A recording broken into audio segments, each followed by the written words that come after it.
आज थिला प्रथम पूज्य श्री गणेश चतुर्थी। ये जो मूर्ति देखुंत यहाँ ये गाँव जड़े सुपुत्र बनई कहे केमती है। आज आम लाडोल थिला खड़ी छुआ पाठ पढ़ा आरंभ करने आगु आम संस्कृति थाए कि प्रथम छुआर खड़ी छुआ जाए जोटा कि ब्राह्मण माँ गुरुजी गुरुमा करथांती। आम डुडुल को ये गुरुमा चंदन टीका लगे देते केतटा फूल पकई देते आ जो नहीं आमर नुआ स्लेट्रे ओम टे लिखि गुरुमा आम डुडुल को ये ओम शिखौछंदी आउ कहउछंदी कि ओम गणेशाय नमः कहवाक सहित ये थिले आज आम डुडुल खड़ी छुआ आउटा थिला आज गोटे बड़ दिन आम डुडुल को ये आशीर्वाद करदे आ समस्त नम नम करने कही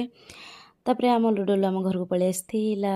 ये हूँ आम डुडुल स्लेट आज आमर खाइबार होता खेचुड़ी डालमा कोबी भजा आ सब बेस्ट कांधिया गोटे पाग करी मुझे तो कांधिया पाग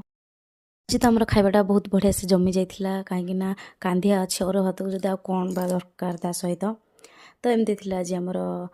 दिन बेला खाइबार। ये आम डुडुल टे डेई डेईका फुले हो नुआ ड्रेस पिंधि ना आ तार भी खड़ी छुआ आज होती